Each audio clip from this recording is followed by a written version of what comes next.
马来西亚的口鼻调文化源流长，靠面包加牛油和开呀，生熟蛋加酱油胡椒粉，再来一杯Kopi O，也可以Kopi C、Kopi O够松，当然还可以Kopi加冰。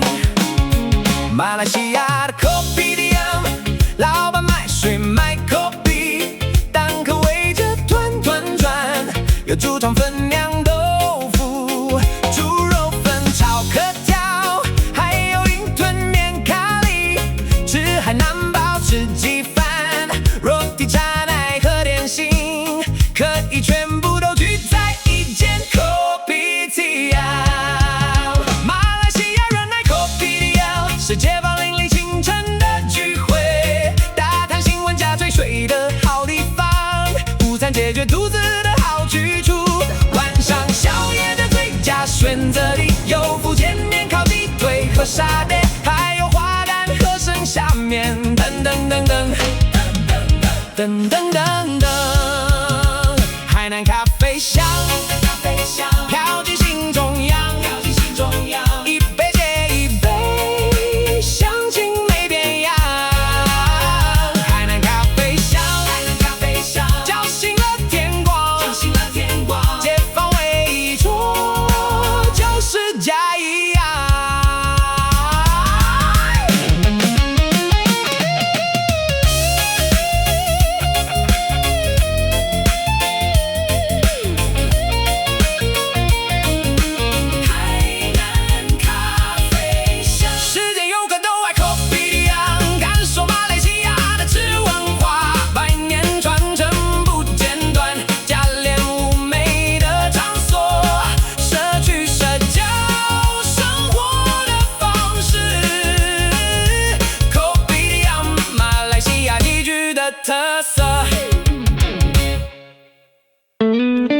在吉隆坡 Bukit Bintang 有一栋楼，白天的时候并不怎么样，但是当夜市降临时就特别的耀眼，整栋楼都是 LED 灯光闪烁着。我们经常都经过这栋楼，从来没有想到过原来在2楼有一间叫唐记的Kopitiam。自从发现到了它之后，这里就成为了我二姐和她女儿每年2次回来度假都必会去吃午餐的地方，有时候甚至连晚餐都在这里解决，因为这里离开他们居住的地方很近，只需要走5-6分钟的路就可以到达了。还有一间Kopitiam也是他们经常光顾的，但是却在更远一点，就是在 TRX 附近一间叫永兴城的Kopitiam，那里有他们最喜欢吃的猪肉粉、羽绒豆腐和鸡肠粉。如果有国外的朋友问我关于马来西亚的饮食文化，那我一定会跟他们说马来西亚的Kopitiam文化，因为在这里你基本想吃的马来西亚美食都在这里了，因为这里很有特色。我记得小的时候在金马伦的海南人同学，他的家里就是开Kopitiam的。据说马来西亚的Kopitiam文化源远流长，可追溯到100多年前由海南人开始的。原因在于海南移民来到马来西亚的时候，比其他中国关系的移民晚了一点，所以没有什么工作的机会。幸好海南人普遍的语文能力强，厨艺也好，因此在英国殖民时期，他们大多数都担任起英国人的家厨，因此学到了英式早餐，那就是咖啡、面包、牛油配鸡蛋。只是他们觉得英国人吃的鸡蛋太熟了，不好吃，所以就改成了生熟蛋，而且用中国人的传统方式配上酱油和胡椒粉，也就成为了只有马来西亚才有的特色。在这期间，他们还学会了制作草莓果酱的方式，发明了伟大的咖椰酱，成为了独一无二的饮食特色。Thank you.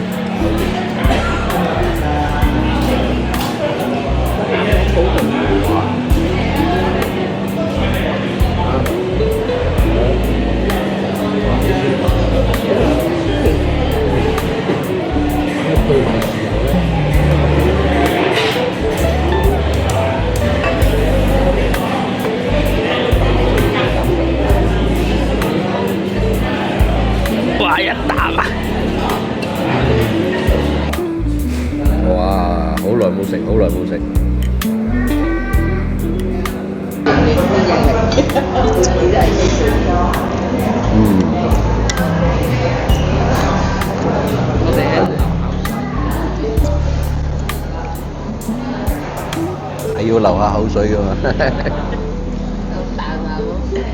彈彈。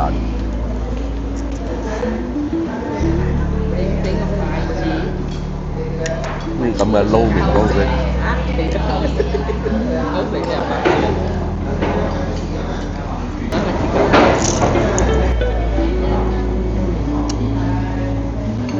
哇，唰唰香，有冇聽到？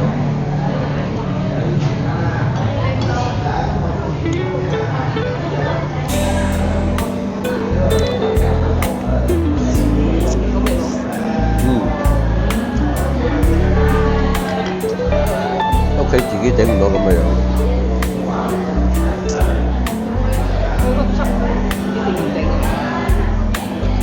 吸油豉油，加麥黃瓜。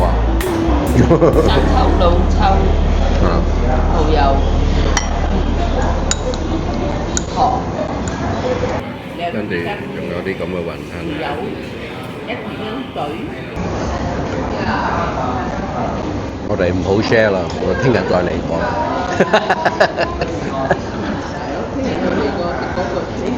唔夠食啊！唔夠。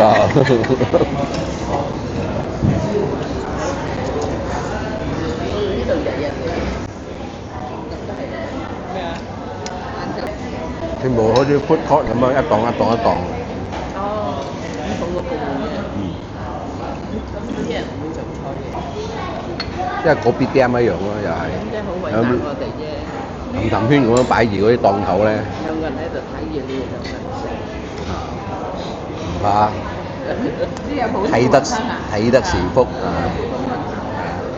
有三光嘅3粒水嘅3粒乾湯嘅。佢呢個不嬲應該加多2條青菜嘅，加咗2條青菜。少咗2條青菜，我一睇到怪怪地啦。今日冇菜到。喺呢度坐到餓咗又嗌多碟。咩？可以咩？可以。揾住落雨咪去咗邊睇？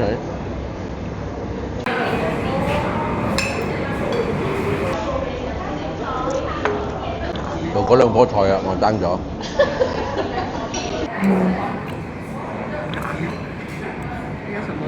咩嚟㗎？索當啊！魷魚。點解咁白嘅個人？阿媽有冇？俾晒佢啊！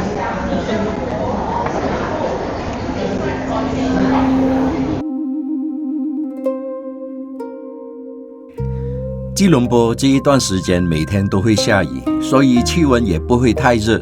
正好由于3个星期在中国的寻根之旅耗尽了我的能量，再加上我姐姐已经无力走路，所以剩下的3个星期我就选择了学习荷兰人的方式度假，那就是什么景点都不去，每天就是睡觉休息，享受吉隆坡的美食，然后到游泳池戏水晒太阳，睡午觉。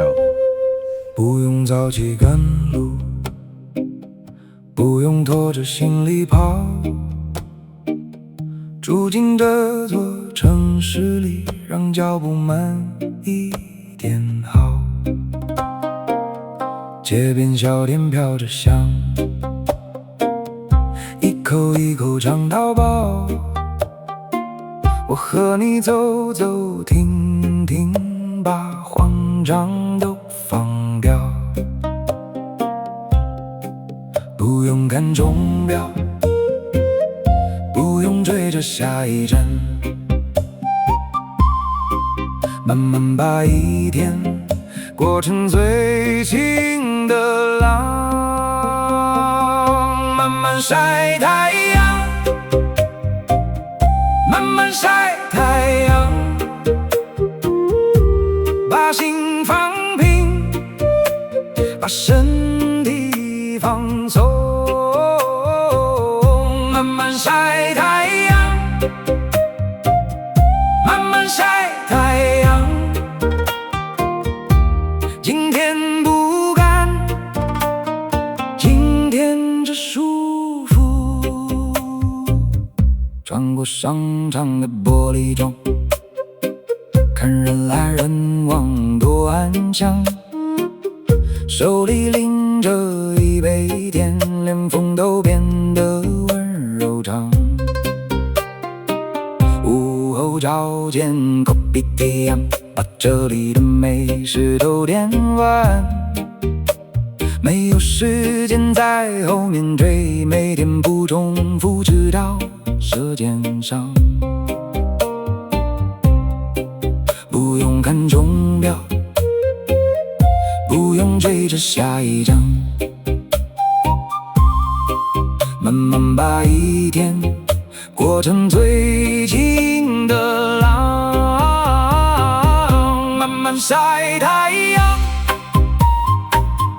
慢慢吃美食，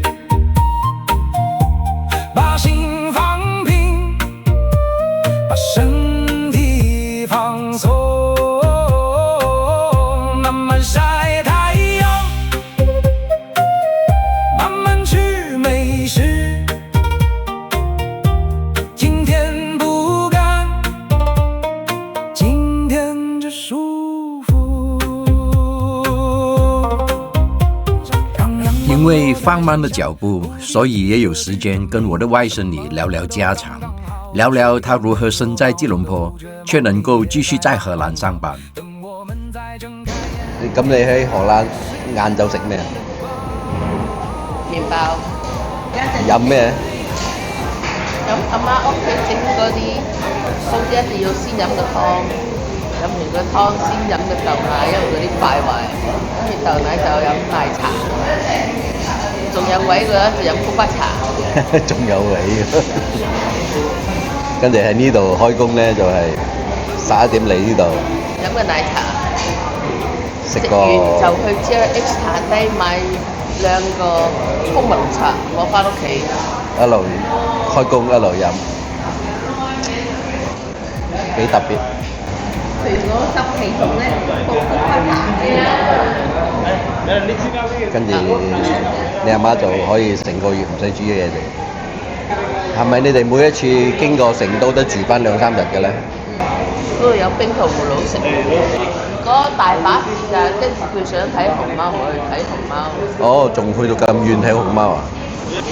睇花花啊？好大個啦，應該啊。不過都係冇膊，花花冇膊頭，俾得滯啊！有試過3角形嘅飯廚飯。跟住就係班遊逗留2-3日喺成都。最主要其實係攞佢嘅炒飯。哦。我而家整到公司個個人都發神經炒飯。係咩？我個朋友都發神經炒飯。1年2次啊，得幾好嘅。所以個個人佢哋有個炒飯，有個 shopping list。有機會嘅話，睇下有冇生產出嚟，定有冇同事去。佢哋嘅生產商都俾佢哋嚟用嚟帶炒飯。你得肯帶啊？當然。唔帶嘅話，我唔同你訂貨啊！威脅佢啊！你喺呢度開工都係照足嗰個荷蘭嗰邊時間。我會早遲一啲，因為我個荷蘭同事佢係接仔女放學，所以佢7點已經開工。OK， 所以你就可以又係大家可以就一就時間嘅，因為係用 online working 嘛，係咪？不過你哋唔喺度嗰日去咗探哥哥，我就喺呢度訂咗嘢，訂多一樣，跟住喺嗰度訂水又訂多一樣，所以翻到屋企嘅話，我係唔使出門。又係8粒鐘一日係咪？如果我想舒服啲嘅，我會同上司請假，請每日減2粒鐘，跟住星期5直情唔翻工。哦。咁即使1個星期請2日工，你諗下4日6粒鐘，即是每日2 minute 2條1個 up 啦。所以每個星期2日假，咁我做完嘢差唔多佢哋個 lunch 嘅時間，我走2粒鐘。買嘢食，咁出去食，之後翻嚟又繼續做。哦，所以本來你哋嘅包時係半粒鐘啊嘛，荷蘭，咁你就攞多個半鐘頭，跟住做翻2個鐘頭俾佢。OK 啊！你總之做夠你嘅。可以長期咁樣做冇？唔批准。我另外嗰個泰國同事佢唔俾，因為我嚟呢間公司嗰陣時，另外個部門其中一個係台灣妹，佢每次係中國新年嗰陣時咧，見6個星期返台灣。哇！你公司咁多啲 Asian 喺嗰度做啊？依家越嚟越多。唔係佢哋諗嘢諗到應該性格唔同，一個就諗嘢好簡單，嗰個亦唔係唔好嘅，因為佢就係因為諗嘢簡單啦，整到一大堆嘢嚟。個問題我嘅性格同佢嘅性格唔同，佢諗嘢好簡單，我諗嘢好複雜。佢每整一樣嘢嘅地方，我去到問你有冇諗到呢樣？冇，我話咁點 opposite， 遲早會好嘅。所以會開會啊！遲早會好係我會整得佢好啊！你做呢行做咗幾耐啊？2012年開始，10幾年。嗰啲生產商全部都熟晒啦，係咪？中國嗰啲大部分熟晒。好似見到老朋友咁咗。應該講嗰個圈子太細。係咩？整燈嘅圈子啊！你遲早會知，你咪嗰度嗰個，係啊，你同嗰個係啊。係咯。佢哋話可能同一條街添。都有嘅，不過就算嗰啲工人去換公司啊，即係佢。哦。走到最尾都係走嚟走去個係咯，你做緊嗰行啊嘛。我生產商嗰個 sales 以前同我嘅 CEO 同一間公司做。咁樣依家嗰啲就貿易戰咁樣對你哋有冇影響啊？真係。我每個月都收到，之前係有人自己整嘅，而家佢叫咗我中國同事整。佢嘅薪水低啲，佢嘅時間好用啲，佢去炒晒啲資料，跟住話嗰啲價錢啊咩。即係嗰邊中國嗰邊自己起價，荷蘭都要俾㗎啦。股市啊？啊。哦。產品嗰個價錢喺股市嗰度定㗎喎，唔係一個國家本身定。係咩？你唔知嗰啲鐵啊咩啊，塑膠嗰啲已經係睇佢嘅。哦，佢係睇住嗰個股市嗰啲價錢，跟住嚟定佢哋嘅賣出價錢俾你哋。佢要買嗰啲嘢去整嗰啲嘢嘛。而家最誇張嘅，同我哋冇關係，銀同埋谷有同我哋冇關，全部燈都要 cover 嘅嘢都有 cover 喺入邊。嗯。發電。哦，咁即係荷蘭公司都唔係話因為貿易戰咁樣，佢好似着數咁樣，唔係着數嘅，反而係大家一齊都要到最尾係消費者唔着數。你哋嘅燈推出市場本來可以平啲，依家唔可以咗。差唔多。公司嚟講就係我唔會蝕嘅，因為價錢貴咗，我都會起翻佢賣呢樣產品。始終有個底線。